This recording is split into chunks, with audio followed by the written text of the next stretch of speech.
গত 24 ঘন্টায় অনেক ঘটনা ঘটেছে। পাকিস্তান ক্রিকেট বোর্ড তাদের বিশ্বকাপ প্রস্তুতিতে না করেছে, পাকিস্তানি গণমাধ্যম সেটা জানিয়েছে, বাংলাদেশের গণমাধ্যম বানিয়ে কোনো নিউজ করেছে যেটা না। এবং সেই সংবাদটা পাকিস্তানের যেই গণমাধ্যমগুলো পরিবেশন করেছিল সেই গণমাধ্যম কর্মীদের সাথে আমি এবং অন্যান্য যে বাংলাদেশের সংবাদকর্মীরা রয়েছে স্পোর্টস নিয়ে যারা কাজ করে আমরা যোগাযোগ করেছিলাম। ব্যাপারটার সত্যতা পাওয়া গেছে, এরকম একটা ডিসিশন তারা নিয়েছে। কেউ কেউ বলেছে পাকিস্তান এখন পর্যন্ত তাদের বিশ্বকাপ প্রস্তুতি শুরুই করেন নাই। খুবই লেজির একটা পয়েন্ট। বিশ্বকাপ প্রস্তুতি শুরু করেনি এবং বিশ্বকাপ প্রস্তুতি শুরু করার ক্ষেত্রে পাকিস্তান ক্রিকেট বোর্ড এখন পর্যন্ত ডিসাইডেড না। দ্বিতীয় পয়েন্ট যেটা এসেছে যে পাকিস্তান বাংলাদেশকে গাছে তুলে দিয়ে মই টেনে নিল, শেষ পর্যন্ত বাংলাদেশের কি হবে, তাদেরকে বাঁচাতে কেউ আসবে না, বিশ্বকাপ খেলবে না, বিশ্বকাপ না খেলার কারণে বাংলাদেশের উপরে স্যাংশন আসছে এবং সামনের ভবিষ্যৎ খুবই খারাপ, কোয়ালিফায়ার খেলে পরবর্তী বিশ্বকাপগুলোতে বাংলাদেশকে কোয়ালিফাই করতে হবে। থার্ড যে পয়েন্ট, সন্ধ্যা নাগাদ নতুন নতুন নিউজ আসা শুরু করলো এবং সেখানটায় বলা হলো গালফ নিউজের বরাদে। আমার আলোচনাটা প্লিজ শোনার জন্য অনুরোধ করছি সবাইকে। সেই নিউজে বলা হলো, গালফ নিউজের বরাদে যে নিউজটা করা হলো, যেহেতু গালফ নিউজটা হচ্ছে অনেকটা পাকিস্তান বেসড, সেখানটায় বলা হলো যে পাকিস্তান এরকম কোনো কমিটমেন্ট করে নাই যেখানটায় বাংলাদেশ দলকে নিয়ে যদি সুবিচার নিশ্চিত না হয় আইসিসির কোর্টে বাংলাদেশের বিশ্বকাপ খেলার ভাগ্য নির্ধারণের ক্ষেত্রে যদি নিরপেক্ষ ভেন্যুর ব্যবস্থাপনার ক্ষেত্রে আইসিসি প্রপার স্টেপ না নেয়, তাহলে পাকিস্তান এরকম কোনো ওয়াদা করেনি যে তারাও বিশ্বকাপে খেলবে না।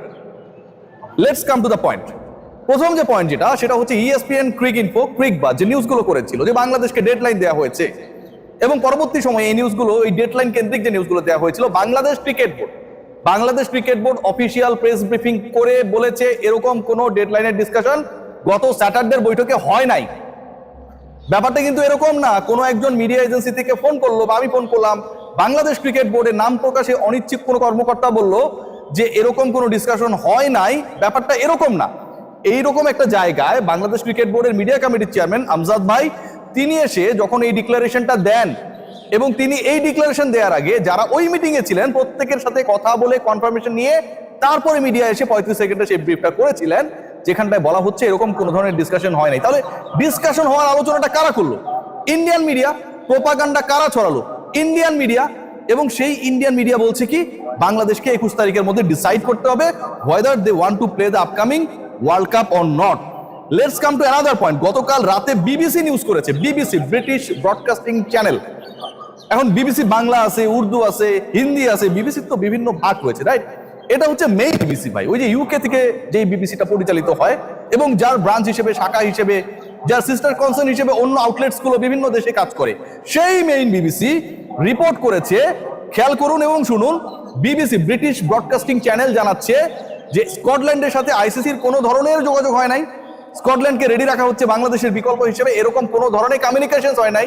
এবং এই কমিউনিকেশন নিয়ে যে নিউজগুলো ছড়ানো হয়েছে স্কটিশ ক্রিকেট বোর্ডের সাথে যারা জড়িত তারা দাবি করেছে তারা এর ব্যাপারে কোনো কিছুই জানে না। তার মানে কি স্কটল্যান্ডকে সামনে এনে বাংলাদেশ খেলবে না, তারা রিপ্লেস করবে, এই পুরো নিউজগুলোই ভুয়া। ব্রিটিশ ব্রডকাস্টিং চ্যানেল যারা পুরো ব্রিটেনকে প্রতিনিধিত্ব করে এবং সেই ব্রিটেনের 4টা গুরুত্বপূর্ণ part, England, Wales, Northern Ireland এবং স্কটল্যান্ড, এই যে 4টা পার্ট, আপনি যদি গ্রেট ব্রিটেনের ভিসা পান আপনি প্রত্যেকটা দেশে যেতে পারবেন, আলাদা আলাদা দেশ। এবং সেই দেশগুলোর অথবা ওয়ার্ল্ডের আমরা যদি অন্যভাবে কাউন্ট করি, বিগার অ্যাসপেক্টসে কাউন্ট করি, BBC it matters and they made the report. বিবিসির জন্য কিন্তু এটা তাদের নিজেদের রিপোর্ট। স্কটল্যান্ডের খেলা না খেলার ডিসিশনের ব্যাপারে যখন বিবিসি নিউজ করবে, BBC British Broadcasting channel direct representative of Scotland, সেখানটায় তারা বলছে এরকম কোনো ডিসকাশন হয় নাই। স্কটিশ কর্মকর্তারা এরকম কোনো কিছু জানে না, তারা এটাও জানে না এরকম কোনো অফার তাদেরকে করা হয়নি যে বাংলাদেশ না খেললে তোমরা এসে আপকামিং ওয়ার্ল্ড কাপে বাংলাদেশের জায়গায় রিপ্লেস করবা। ভুয়া নিউজগুলো কারা ছড়াচ্ছে? Indian outlets. গালফের যে নিউজটা এসেছে, যে নিউজ নিয়ে এত আলোচনা হলো, সেই রিপোর্টটা কে করেছে? ESPN ক্রিকইনফো টোটালি অথবা ক্রিকবাজ টোটালি দে আর ইন্ডিয়া বেসড। রিপোর্ট যেটা হচ্ছে সেটা তারা BCCI যে এজেন্ডা সেটাকে অনেকটা রিফ্লেক্ট করার চেষ্টা করছে। গালফের যে নিউজটা হয়েছে সেই নিউজটা কে করেছে? সেই নিউজটা করেছে হচ্ছে জয় রায়। আমি রিসার্চ করে আপনাদের সাথে কথাগুলো বলছি। গালফ নিউজের যে নিউজটা হয়েছে সেই নিউজের অথর তিনি হচ্ছেন জয় রায়। তার মানে he is also a part of India এবং সেভাবেই সেই কাজটা করার তিনি চেষ্টা করেছেন, জয় রায়। আবার এপির খবরে বলা হচ্ছে এরকম কোন ধরনের ডিসকাশন হয় নাই বাংলাদেশের সাথে পাকিস্তানে যে তারা খেলবে না।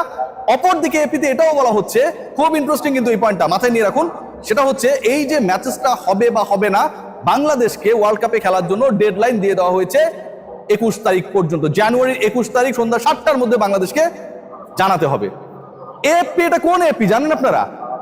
একটু গিয়ে নিউজটা দেখেন, AFP Nayadilli, AFP Delhi, Delhi base যেই এএফপি নয়াদিল্লি, যেই দিল্লি ইন্ডিয়ার রাজধানী এবং যেই এএফপি আলটিমেটলি ইন্ডিয়াকে কাভার করে, সেই এএফপি নিউজে বলা হচ্ছে, কি বলা হচ্ছে, যে বাংলাদেশকে 21st of January 7 PM local time of Dhaka জানিয়ে দিতে হবে whether they want to play their World Cup in the soil of India or not, otherwise they will be replaced by Scotland. AFP Nayadilli জানাচ্ছে, ডাব নিউজে নিউজ করেছেন জয় রায়, এবং BBC British Broadcasting channel জানাচ্ছে এরকম কোনো ব্যাপার, কোনো ডিসকাশন হয় নাই। কার সাথে হয় নাই? স্কটিশ ক্রিকেট বোর্ডের সাথে হয় নাই আইসিসির। তার মানে বিবিসি তো নিশ্চয়ই ভুয়া নিউজ করছে না।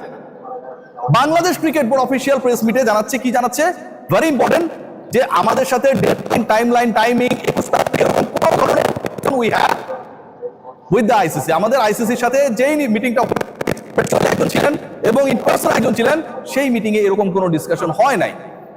বাংলাদেশ ক্রিকেট বোর্ড জানাচ্ছে হয় নাই, বিবিসি জানাচ্ছে স্কটল্যান্ডের সাথে কোনো কথা হয় নাই। অথচ ইন্ডিয়ান আউটলেটস, মিডিয়া আউটলেটস গুলো যখন ছড়িয়ে দিচ্ছে যে বাংলাদেশের ওয়ার্ল্ড কাপের কোনো হোপ নেই, আমরা যেন নাচানাচি শুরু করে দিয়েছি। বাংলাদেশকে কেন্দ্র করে যে ডেডলাইন, যে টাইম লাইন, যে আলোচনা, যে বিতর্ক, যে ধরনের পক্ষ নেয়া বিপক্ষে যাওয়ার ঘটনা ঘটেছে গত 4 জানুয়ারি থেকে আজকের ডেট পর্যন্ত, প্রত্যেকটার পেছনে বাংলাদেশের পক্ষে শক্ত লজিক রয়েছে। বাংলাদেশ কিন্তু I am not interested to play my World Cup matches in India.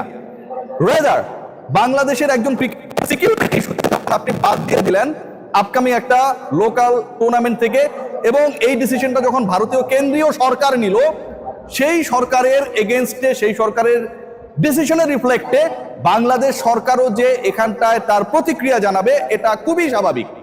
এবং সেই প্রতিক্রিয়ায় একজন ক্রিকেটারকে যখন সিকিউরিটি দিতে অপারগ হয় কোনো একটা দেশ, সেই প্রতিক্রিয়ায় আপনি আপনার 15 জন ক্রিকেটারকে ওয়ার্ল্ড কাপ বলেই পাঠিয়ে দেবেন, মেনে নেবেন যে ওয়ার্ল্ড কাপ খেলতেই হবে, মেনে নেবেন যে আমার এই 15 জন ক্রিকেটারকে ভারত এবার তাহলে সিকিউরিটি দিতে পারবে। এটার কোনো ধরনের লজিক নেই, কারণ নেই। বাংলাদেশ সরকারের সেই স্ট্যান্সের পক্ষে এখনো পাকিস্তান রয়েছে।